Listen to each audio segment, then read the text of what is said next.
Voilà ce dont beaucoup ont peur, d'allumer le projet et que tout parte en feu. Alors, ils n'allument rien, ils attendent. Mais en construction, attendre sans stratégie, c'est déjà commencer à perdre. Tu as l'argent, ou du moins une bonne partie, mais tu n'arrives pas à te lancer. Tu as peur de mal faire, peur de te tromper, peur de gaspiller ton argent ou de regretter, toujours. Your attention, please. Bonjour et bienvenue sur ma chaîne. Je suis Khadija Kalvania, ingénieure en génie civil et depuis plusieurs années, j'accompagne des Sénégalais dans leurs projets de construction, de la simple idée à la remise des clés.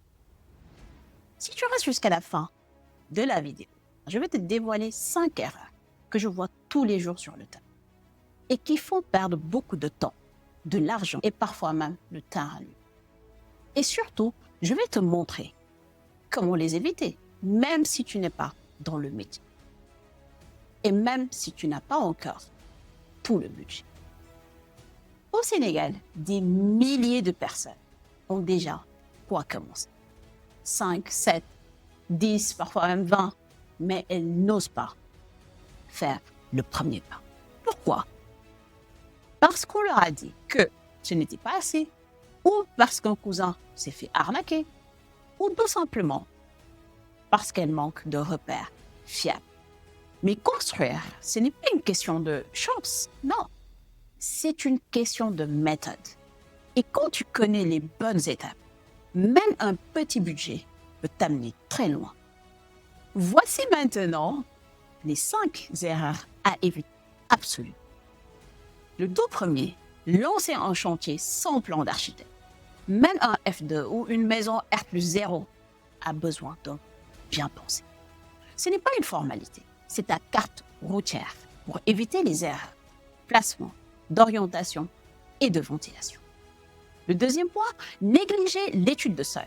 Une étude de sol simplifiée coûte généralement moins d'1 million. Et pourtant, elle peut t'épargner des fondations à refaire, un tassement progressif qui fut sur ton bâtiment. La troisième erreur à éviter, faire confiance sans cadre écrit. Un bon entrepreneur ou un maçon, dépendamment de la taille de ton projet, sans contrat, c'est un risque. Il te faut un devis détaillé, un planning clair et des validations à chaque étape. Quatrième erreur, déléguer sans contrôle. Même si tu es à l'étranger, tu dois suivre appels réguliers, photos, vidéos, compte rendu de réunion de chantier. Tu ne peux pas juste espérer que la famille gère. Cinquième erreur, miser sur le spectaculaire avant le fonctionnel. On veut souvent une belle façade, un beau carrelage, des luminaires modernes, mais ce n'est pas ça qui tient la maison debout. Le gros œuvre, c'est le squelette. La peinture, on peut la changer quand on veut, mais les fondations, c'est pour toute une vie. Et si cette vidéo t'éclaire, si elle t'aide à avancer plus sereine, alors je t'invite à t'abonner à cette chaîne. Pas juste pour cliquer, mais parce que chaque vidéo ici te partage des outils concrets pour construire plus intelligemment, éviter les pièges qui ruinent trop de projets.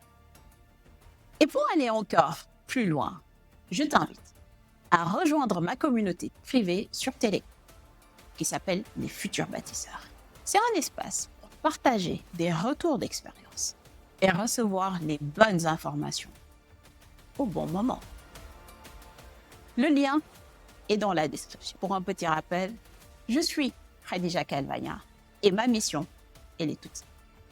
T'aider à construire avec clarté, confiance et conscience. Ciao.